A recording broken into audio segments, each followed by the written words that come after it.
Welcome to Intrinsic Motivation from a Homie's Perspective podcast, where we meet experts from all walks of life to learn their intrinsic motivation so that they can share it with the world. What do we have in store today? Stay tuned to find out more.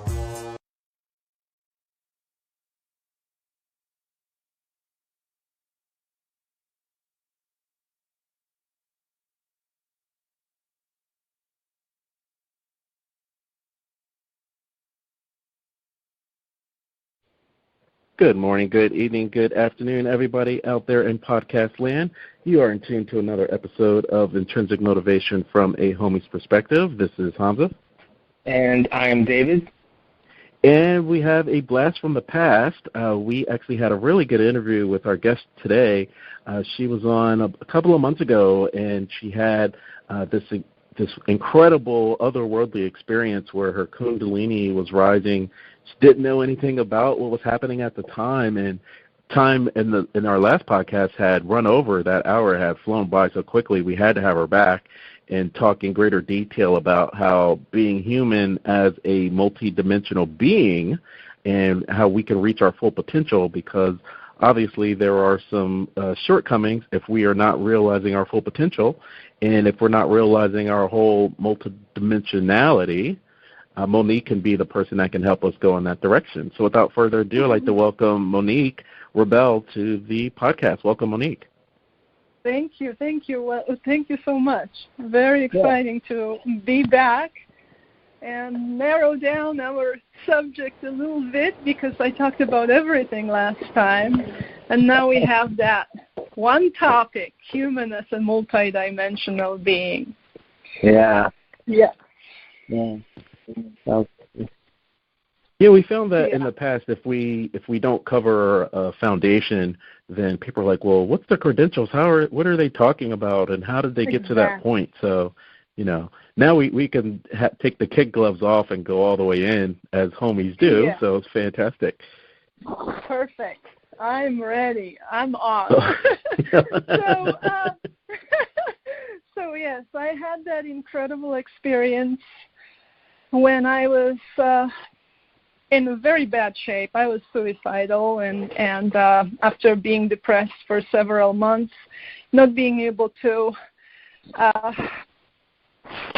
sell my artwork. Basically, I've been an artist for many years, and I wasn't able to break through with my artwork. I had good shows, and I felt like I was respected, but I couldn't survive very well doing my art. And I had my daughter, who I was not able to be with. Anyway, it came to the point when I decided that I don't want to live anymore. And that's when this incredible thing happened. I didn't know what it was in words, but throughout the whole experience that lasted for about 20-25 minutes, I could see what was going on. I could understand it. I was with it all the time. And it was an experience that later on I understood as spiritual, but at the time when it was happening, I didn't have those words. It was just happening. And while it was happening, I could see I could feel, I could experience my consciousness moving from one dimension into another. And as it was moving through, my consciousness was moving through those dimensions, I was able to explore them and understand what exactly was happening. So my book is about that. It starts with me bringing me to the point of having the experience all the way from my childhood, because there are some important events that happened in my childhood that made me behave in a certain way and do things subconsciously in a certain way, that eventually those things I was doing, they attributed to the experience. I didn't know anything about it at the time when it was happening. I was able to see through it when I was analyzing the experience afterwards. So the dimensions that I was able to perceive actually relate to what I was able to find out later. That was before internet, so I looked in books, and I found out that those dimensions that I could perceive relate very well to what are the descriptions of chakras. So that also gave me more information about what kind of experience it was. It was a Kundalini rising, which actually happened all the way through, completely. So as I was there, unaware of possibility of such an experience, I experienced it completely without having any previous knowledge about it. But afterwards, I compared it to what's already known on the subject, and I was able to devise a system of multidimensionality of our being. And this is not, of course, my system, but this is a system which actually has been with us forever. But we haven't been able yet to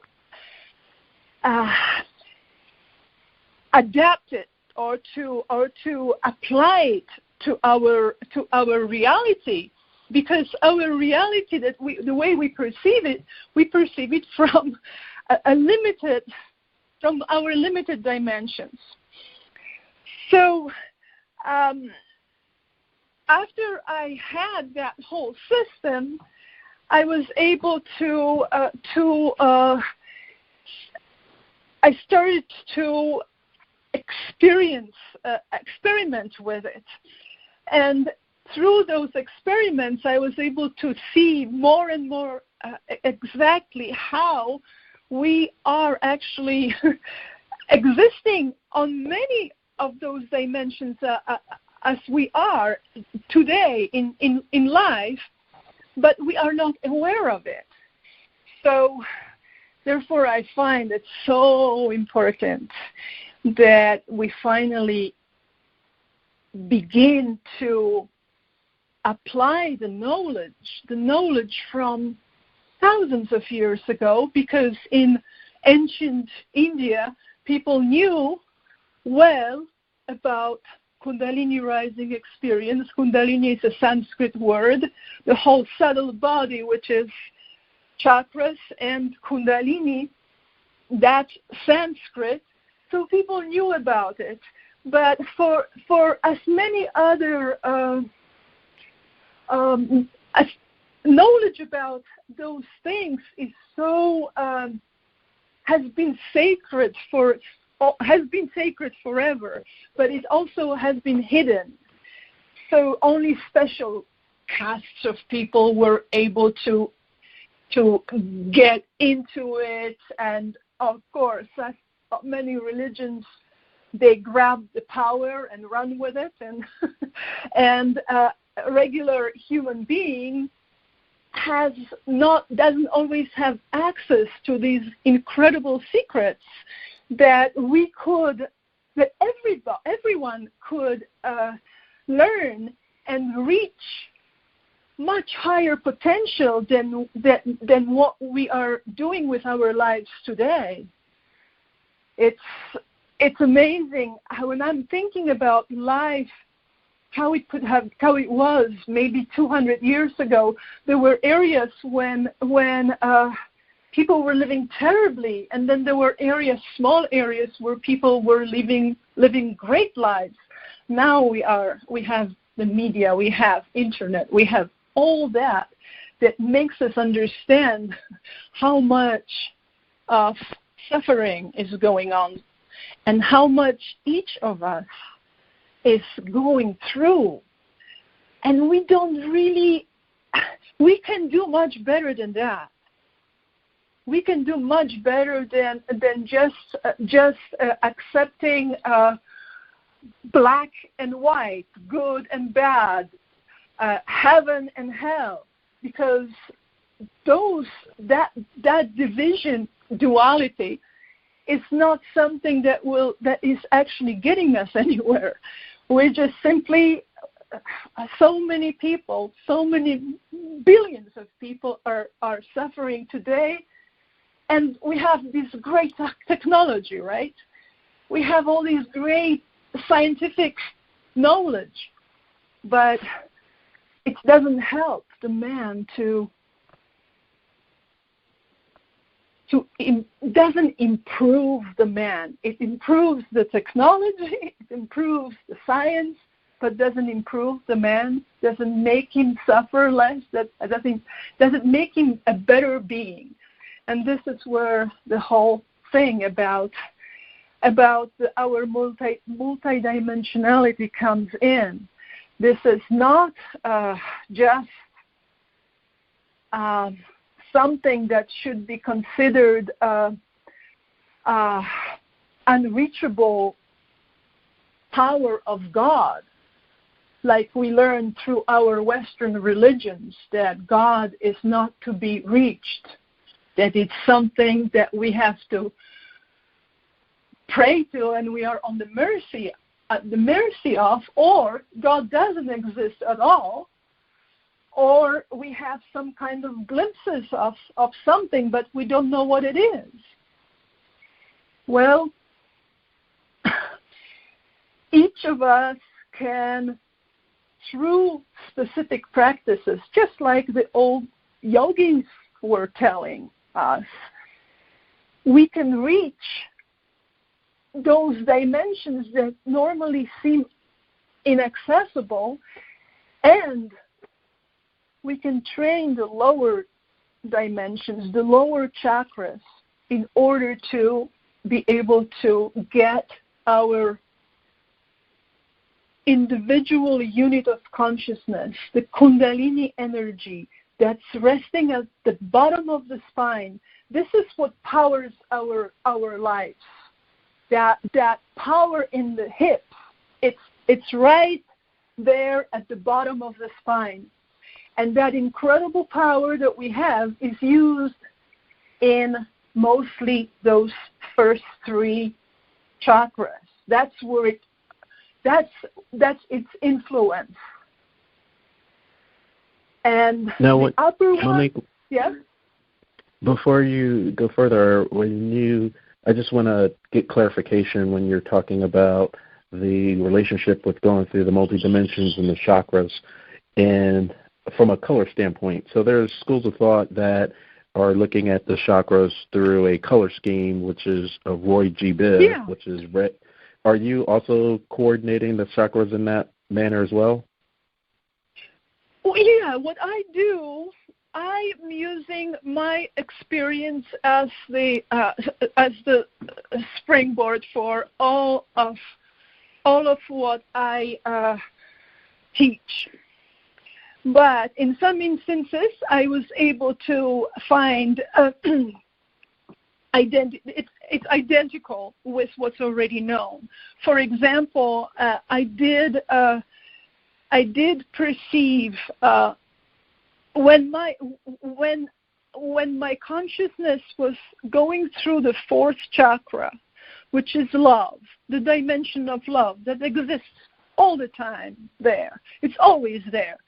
When my consciousness was going through that chakra, I could see colors. I could see very beautiful, translucent pinks and greens. And then when my consciousness was going through the fifth chakra, it started Yes. Before you go to the fifth, I want to step back for 2 seconds, and then I'll let you go, because I think we're gonna be on the same page, but I just want to do it for our audience. And so when you're talking about the seeing green, it makes sense with the color scheme of Roy G. Biv. G would actually be the fourth chakra, which would be green. And if you're saying we're dominated by the first three dimensions, the first three colors of the chakra would be Roy, which is red, orange, and yellow.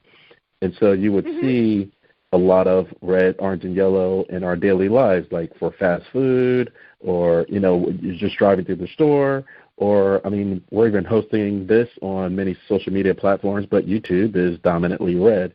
So you're seeing these remnants of us being dominated by the first three dimensions. Are you following on that level? Not really. It's kind of, in a way, it's kind of going back and forth. It's like if you have the experience, then you backtrack it to the point where you can explain it. And in the same way, if we look on the outside, because the experience is all inside, right? This is an inner experience. It's the depths of our being from the inside. So whatever we see outside, we can adapt what we see to certain system, but you can use all kinds of structures to understand why things are green or why they are red. You know what I mean? Why did YouTube have? Why does it have a red background there, right? With the logo, right? Or whatever other things they do. Those colors, they do speak to us on the level of the chakras, but everything depends on where your consciousness is at that moment. You see what I mean? Yeah. It's that when because when we are when our consciousness is concentrated around the first three chakras, even if we know some kind of theory about colors and a relationship of colors to specific chakras, we're still not experiencing the Kundalini rising, right? We're just having some knowledge about it. So that knowledge is from the third chakra, from the mind. We observe with the physical body, with the eye. It's translated through brain to the mind, to the third chakra, and we understand it somehow. That's still that vicious cycle of samsara that we are in. We have to get out of that and reach to the fourth and fifth and sixth and seventh. And in the sixth, those subtle bodies are visible. Mm-hmm. So the pictures that we have of the chakras, right, and the colors of them, those are the images that were received by people whose consciousness was at that moment in the third eye, in the sixth chakra, if you know what I mean.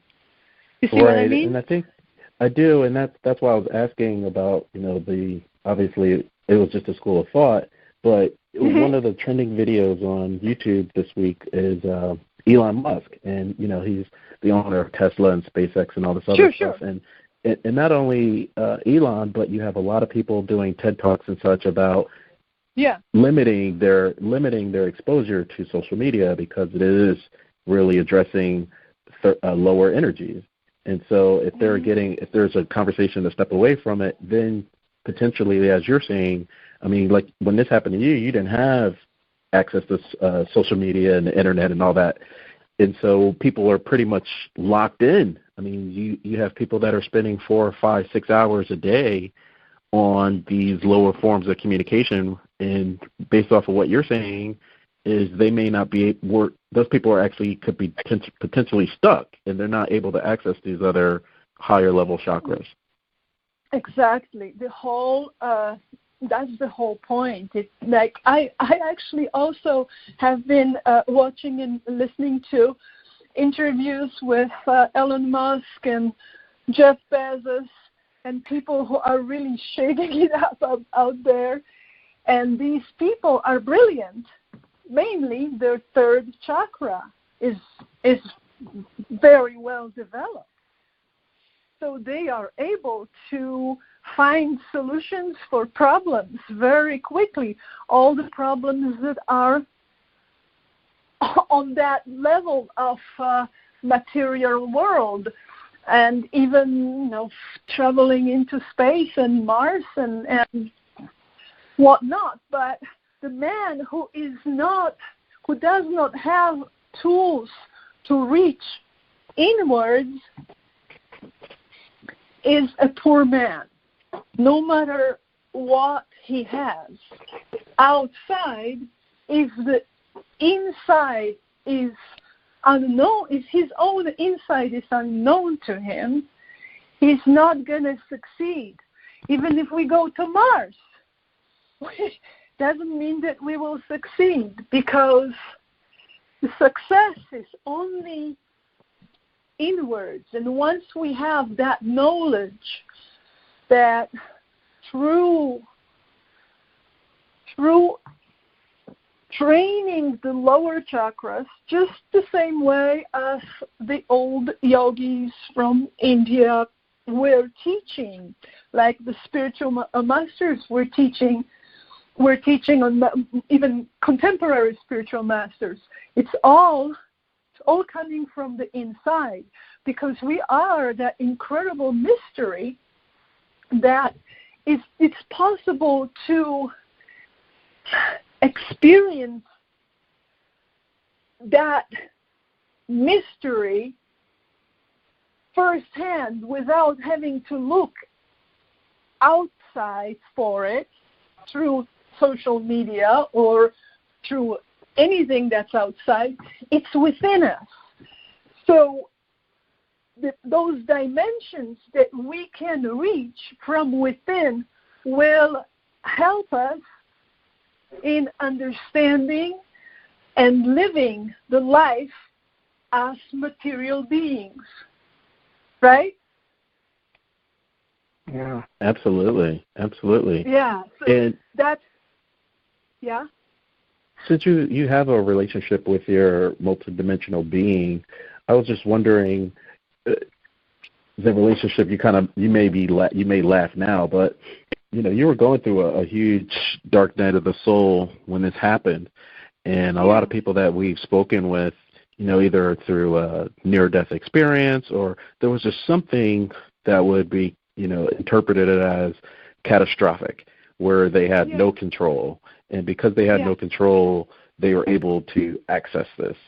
And since you have this relationship with your multidimensional being now, what's an easier way to access it versus going through trauma? Exactly. That's an awesome question.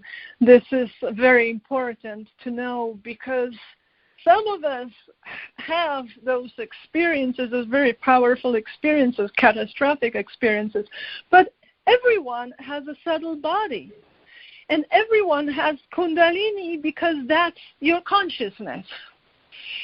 So as we learn of the structure of the subtle body, we realize that Kundalini is that individual unit of consciousness that we all are, is residing at the bottom of the spine.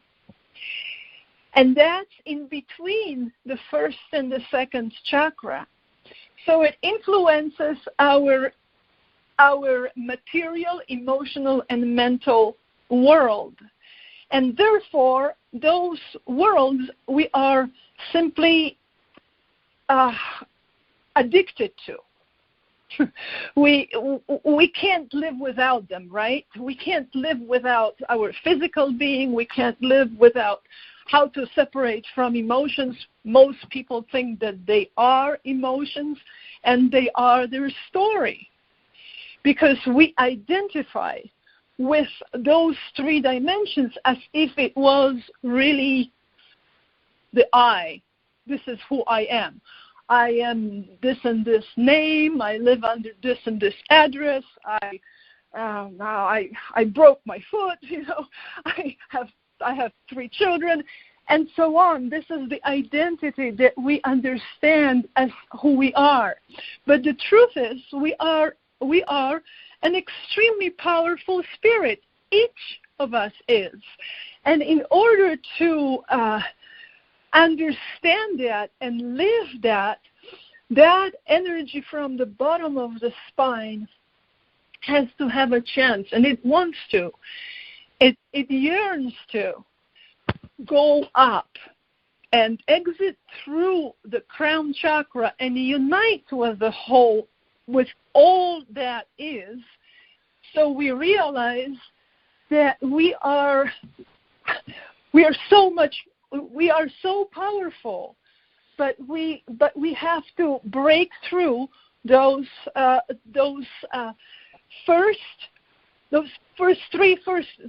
second and the third chakra. The first chakra is the physical being, so optimal practice for that is, of course, keeping your body healthy. The best is to do yoga or do any kind of exercise that gives us oxygen, allows more oxygen into our system, and eat well and keep healthy. But the second one is where the most congestion is, the second chakra. All these emotions that we go through, we accept them as our truth.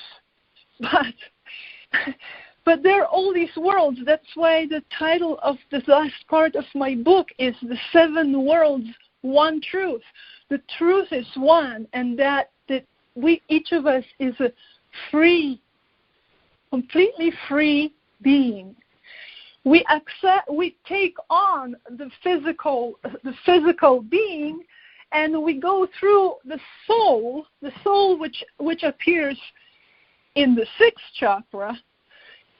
We're just going through those challenges, trials and tribulations of our lives in order to reach that complete sense of freedom. And that happens only when that energy will go up and exit through the crown chakra, and it has to go through each of the chakras, have to go through each of those dimensions. So the practices are different for each of the dimensions. Like the first, the material the goal will be to have the physical body healthy. The second one is to be able to practice nothingness, practice the neutral state of emotional being. That is something already known from times of Buddha, and many spiritual masters have been talking about that. That state of neutral emotional state is achieved through practices. And a lot of them are practices that are combined with meditation. But I teach something more specific, something that allows you to see that you are not your emotion. So that's one of the ways, and that I found that's for me. And from what I understand, that's the essential step, one of the first steps on the path to allowing your Kundalini to go through those congested chakras, through those emotions that we experience, so many of them, especially when we are more sensitive, right? So more sensitive people experience more emotions, and then they're more influenced by them, and could get more depressed, and could get all kinds of ideas because of that, and the mind, the third chakra, is creating all those thoughts that we think that are real. This is all real. I mean, for sure, I know my address, I know where I live, and I know the house, and I know I have to pay my mortgage and all that. So it's very real. But the truth is that from the pure being viewpoint, none of it is real. The real is only your consciousness. And it's only real when it's completely connected with everything else. And as we are, the reason we are not connected with everything else is because, especially those two chakras, the emotional and the mental, are very congested. So meditation, of course, it's great news that it's everywhere and everybody is trying, and it's awesome.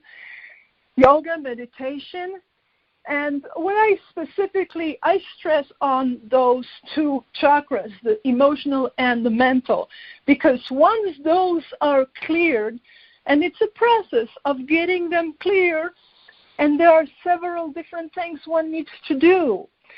And one of them is, for example, for the mind, for clearing out that space, that the thoughts are not cluttering our mind, but that they are being cleared out and resolved, and we can tackle any problem, because mind is very good. It can think much better than a computer, but it's limited to its dimension. So if we can get those chakras cleared up, and we can cultivate the upper ones, which is, again, another form of practice, exercise, to tap into those dimensions. But so many of us are tapping into them just anyway, right? You guys, if you have psychic abilities, you're tapping into the fifth dimension. Just like that, you're able to. And there are ways for everyone to get closer to those upper dimensions, to their qualities through different practices. Music is a way to get into the fifth chakra, and visual arts is the way to get into the sixth chakra, for example. And then we're talking about the seventh, then it is a way of thinking, but not thinking through the mind, because mind, the third chakra, is always reaching for a result. So it always has a goal. And that's the mind that's limited to its linear function. So it's going after a goal that it can more tangible goal, even if it's theoretical. But there is the seventh chakra, is the witnessing, discerning intellect. And that's something that nobody is learning in schools, right? We don't know anything about that, right? Who knows about an intellect when so many wrongly spiritual teachers are talking, no, don't think, no intellect. But there is, I write in my book, I make a specific difference in the definition of those two words, because mind and the mental stuff belongs to the third dimension, while pure intellect is the seventh dimension, is the observing witness, discerning, not something that reacts on fear and decides to grab a gun, but it's something, it's our higher mind. It's our being on that philosophical level, like the sages for thousands of years. There were these great sages. They were always talking from the 7th chakra. All Buddha's sayings that are recorded, it's all 7th chakra. It's the pure intellect. So I don't know if I answered that question of how each person can reach that kind of state of being, because it can take time, but not for everybody, because everyone has different predispositions, right? If you have a predisposition towards visual art, it's immediately known that your 6th chakra, your 3rd eye, you can develop that easily. So if we know that each of us has that ability to tap into the upper dimensions of consciousness and train the lower dimensions, then we are already a huge step forward in our evolution. And the reason I can talk about it is because during my experience I was able to perceive how the 2nd chakra, how I found myself in the space of nothingness emotionally. I was able to reach that space, but I practiced that for years before because my life was so difficult. I had so many very, very big emotional issues to deal with that I couldn't get rid of. And I had to be able to control them somehow to be able to function.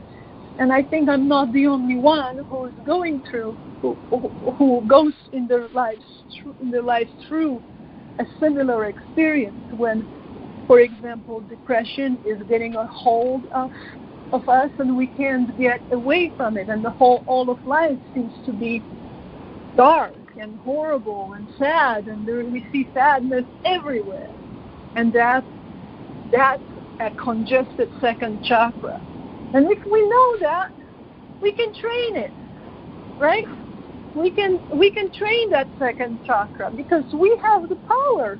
2nd chakra is just a part of the subtle body, but we are the free unit of consciousness that created that body and created the subtle body as well, because we've created ourselves. We are God. We are God. So to understand that, have to do a little bit of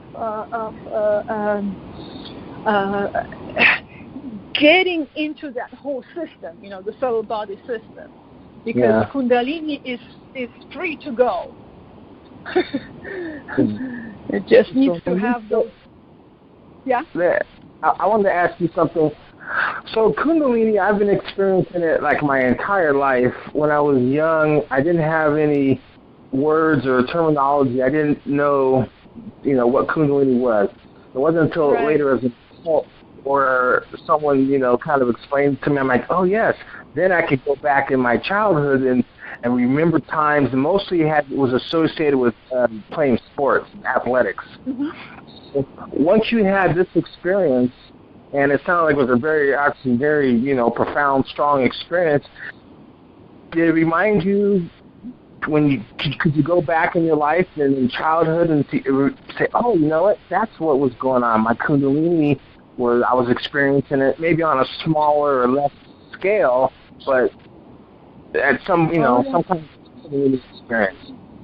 Yeah, and absolutely. Strong Kundalini causes a very powerful physical energy, and so understandably, if you had some experiences like that, they are a sign of a Kundalini awakening and pushing you forward. But as far as my experiences, I had an incredible experience when I was 16. I was living in Warsaw, and I was already a painter. I was already painting in oils, and I lived in the center of Warsaw.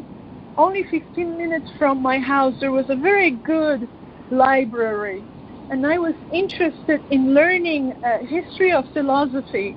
I was already studying history of art, but I was very interested in finding out about history of philosophy because we didn't have that in school. And as I went to the library, a librarian helped me to pick a book because I didn't know when philosophy started, when humans started to be philosophical. And I was given these two huge volumes of Indian philosophy, written, by the way, by the second president of India. It was, I think, written in the 50s, and who was a philosopher himself. So that book, I started to read it, and it was very, academic, and I couldn't get into it very well because it had a lot of names, words I didn't understand. But it also had pictures of original Sanskrit texts with translation on the other side.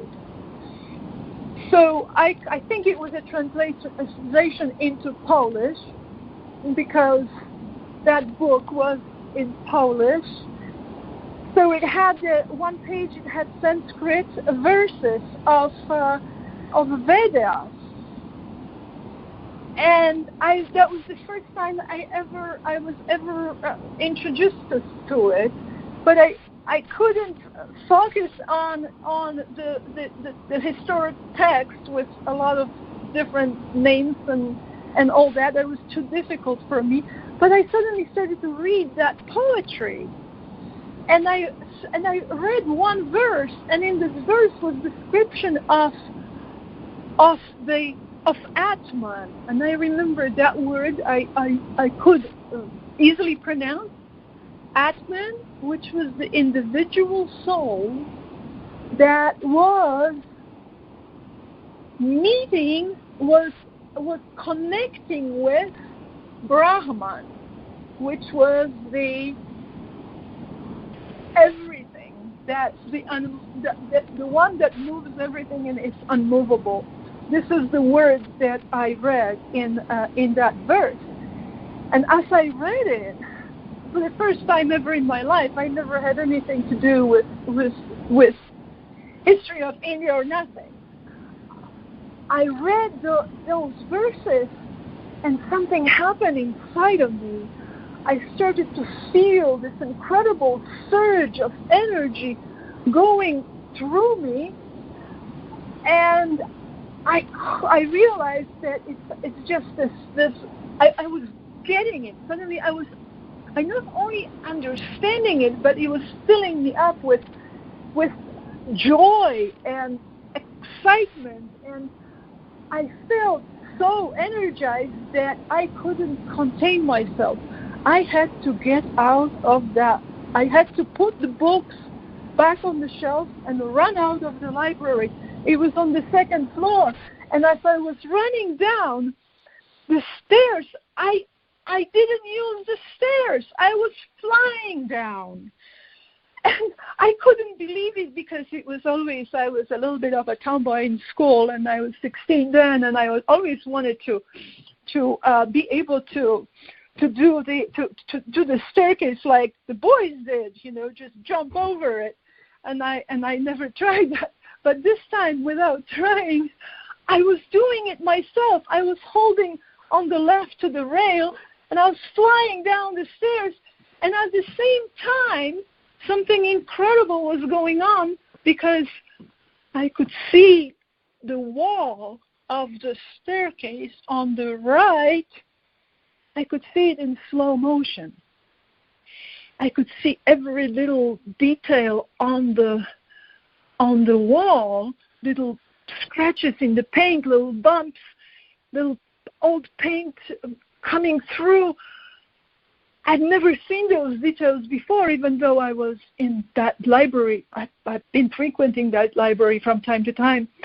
But this was something that I could not understand because I was flying fast, and at the same time, I was watching this wall being just about 3 inches away from my eyes, and I could see every detail on it.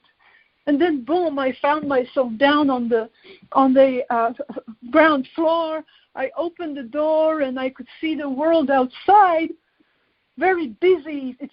Warsaw is a busy city, and there were cars everywhere. It was close to a big intersection.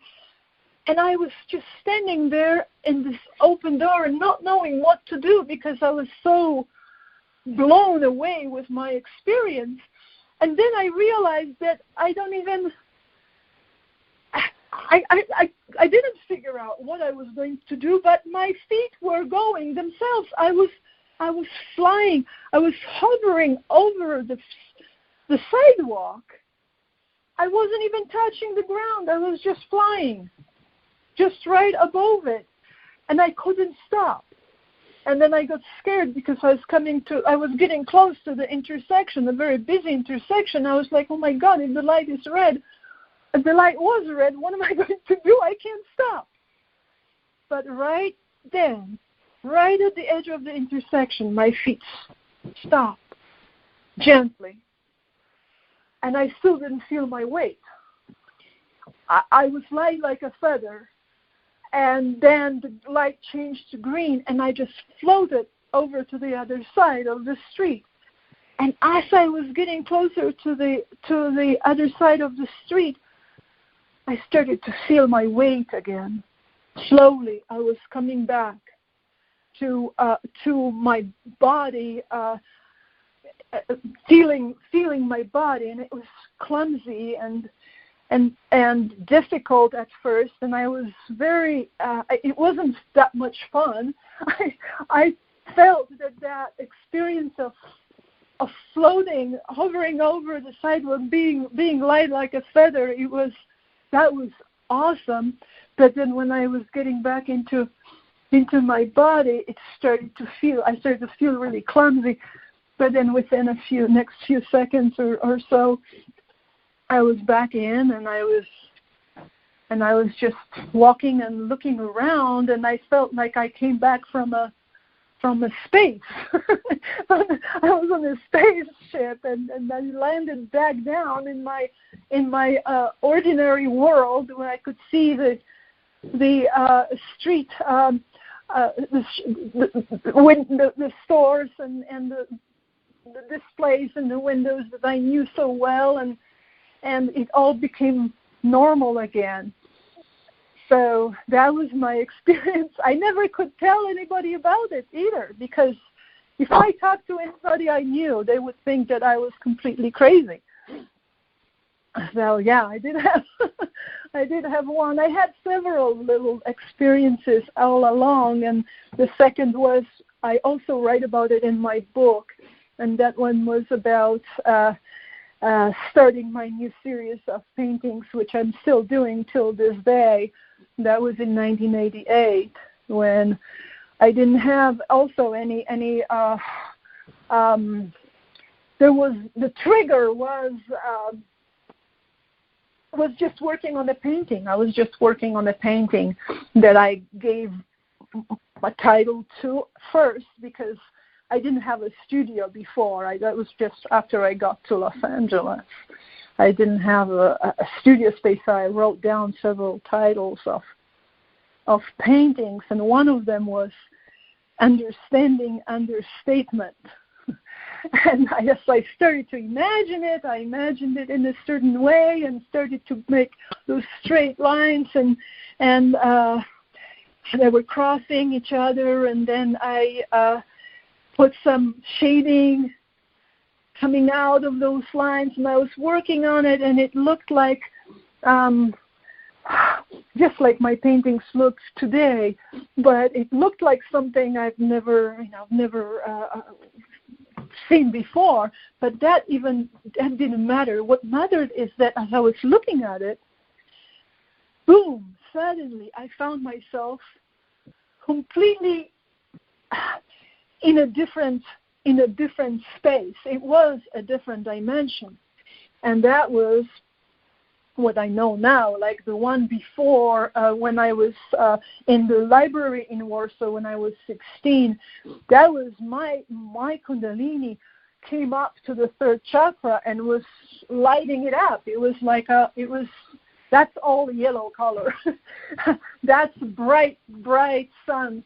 That's when I felt that incredible power within me exploding. That was the third chakra. But at the time when I was working on my painting in Los Angeles in 1988, that was, I visited one of the realms of the sixth chakra, because sixth chakra has a lot of different things going. One of them, one level, shortly before reaching the seventh chakra, is the perception of abstract dimension. And people like Ramana Maharshi talk about it in some of his dialogues with his disciples and people who were coming to visit him. He talks about that abstract dimension as a step on in the travel of Kundalini, although he doesn't call it that way, towards the spiritual enlightenment. So you pass through that dimension of abstraction, which is, as I saw it, simply you see that there are thoughts are becoming concepts. And as they become concepts, they become more and more and more concepts until some of them materialize, while others are still staying as concepts. And also that same description, in a way, is known in Christianity as the universal mind. And that's something that can be compared to, although universal mind, it's all attributed to God, and then there is a God and a human that's powerless. But from what I know, my certainty is that we are not powerless. We are able to reach those dimensions, and we are able to go through those stages and perceive them and understand them completely. So the sixth chakra, before it's after the soul realizes already, because the sixth chakra has so many different levels, and then when the concepts become just singular thoughts, and then we find through self-inquiry, we find where these thoughts are coming from. These are not anymore kind of our thoughts from the third chakra, from the mind, but these are the truths, the sacred truths of enlightened state. And there is one thing that I wanted to mention that I don't want to forget about, is that all that knowledge is mundane and could be understood as maybe as science or certain theory, up to the third dimension. And once we break through the third dimension and find ourselves in the heart, in the dimension of love, then the sacred realms begun. So everything above the third chakra is sacred. So, science can't reach it without going through, breaking through its own mind, if you know what I mean. Which is something that is a true happening when your consciousness goes through this third chakra. That's when the thoughts get resolved. All the thoughts that we've had our whole life, they get resolved. And to reach that resolution, we have to practice. And of course, meditation is one of the basic practices. But I help people to get through that congested third dimension by learning to focus, which is essential. If we have to learn to focus, and that's why the social media is so difficult, because every few seconds there is another image, another message, and I mean, how easy it is to be constantly distracted, right? Mm-hmm. Yeah. I'm talking and talking. Maybe you have no questions for me. Yeah. No, you had a stream of consciousness, and you're so passionate. It's like the hour has flown by again. But I liked how you ended it, because I wanted to talk about the layman that is starting out with yoga and doing some meditations. What are some other things that does the regular person have to start doing the yoga and meditation on their own before they get in touch with you? What's the protocol to clear up those first three chakras? Well, each of us has a little different predispositions. If you have a healthy body and you're physically well and you feel good normally, then of course there is no additional strong need for physical practices, but they're always beneficial. But the second and third, that's something that most of us have problem with. Most of us. And those exercises we can start right off the bat. But there is work to do which you have to do on your own. Only I give suggestions, kind of do homework, and it's the process of as I was already mentioning before, working on your emotions, so you can reach that state of emptiness and be able to extend it, because it's very hard to extend it to longer periods of time. At first, it's just mere seconds. If you can find it and hold it, it's very difficult. But for that, the whole process of know thyself is necessary, and that's something that I lead through also. So it's something that it means that you just have to know yourself. So many of us think of ourselves from what others think about us, or from where we are in life, and so on, like who we are. There are two stages to to self-inquiry. First one is the third dimension.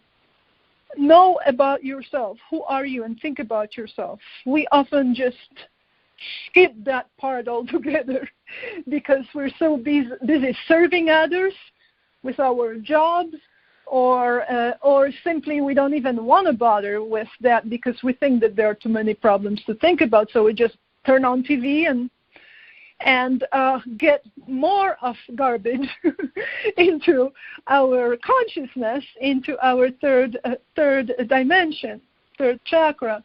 But the thing is to do the opposite, to look inwards and find out who you are. And it's simple. It's simple because it deals with tangible knowledge and looking back, through our childhood and just understanding our where we are in the world today.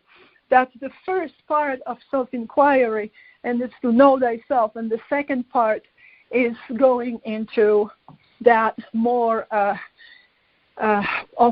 pure intellect, discerning, witnessing. And the thing is that some of us can have the ability, are predisposed to have some of the upper chakras open, but many of us never had them open. But it doesn't mean that we can't open them. We can if we cultivate them. So in that way, this is a very customized program.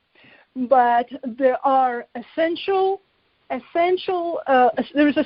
structure to the program that I teach that has to do with first an overview of the subtle body and the nature of Kundalini, nature of our consciousness, and then working on from bottom up towards the top chakra.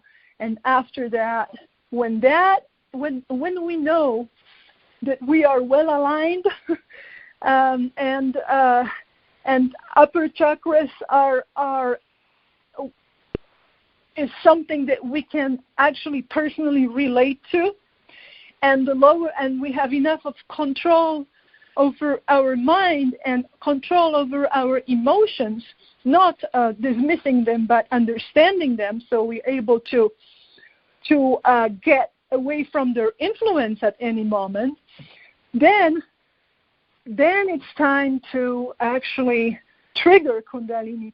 But that's not something I am at this point even teaching, because this is something that can be taught only after the dimensions are visible to us for what they are. That is, our individual being knows about them and is able to tap into them, and is able to control the first, the second, and the third. And of course, the yogis were controlling the body too. So it goes very far into an art of controlling body, but it's not necessary. We don't have to be a very, very extreme yogi in order to have Kundalini rising. The point is that the Kundalini has to have free way up.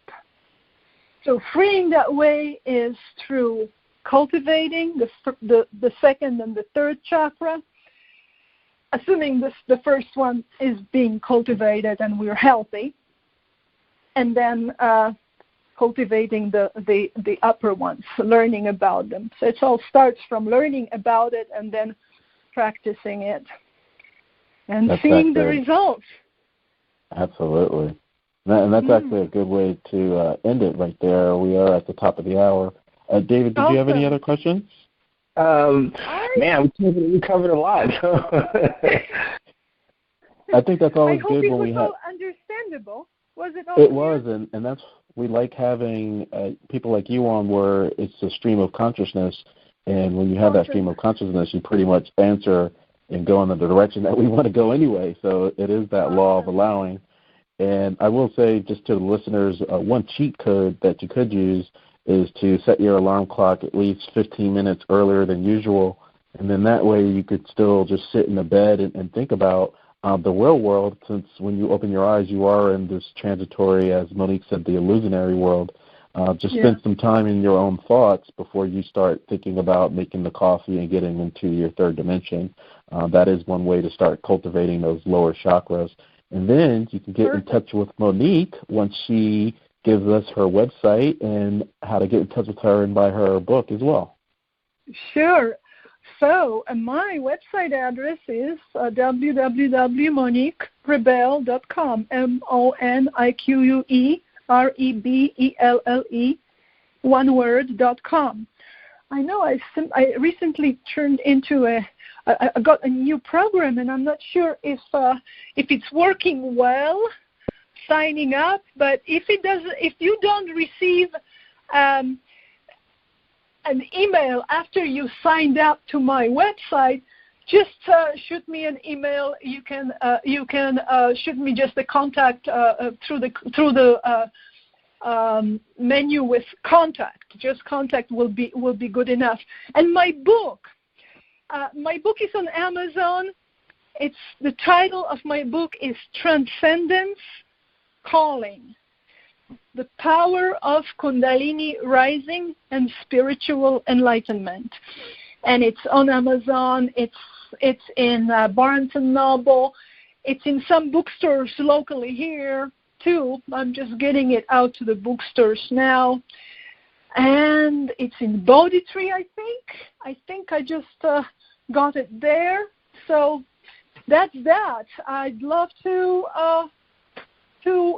talk to you guys who want to learn more. There is so much more. I tried my best to say as much as I could and talk as much as I could, but there is no way to cover this great information and help so quickly. I hope that we'll be able to do some more of these meetings. Oh, absolutely. It's always a joy trying to fit in an infinite amount of knowledge in 60 minutes. It's just, that's the joke.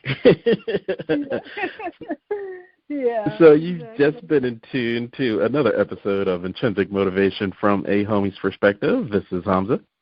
And I am David. And Monique, again, it was a pleasure. If only I can listen to you say Kundalini all day. It's just the way you say it is different. I love hearing it. Let's definitely stay in touch, and it was a pleasure speaking with you. Awesome. Thank you so much. I enjoyed it a lot. Thank you, guys. Thank you. Bye. Bye-bye.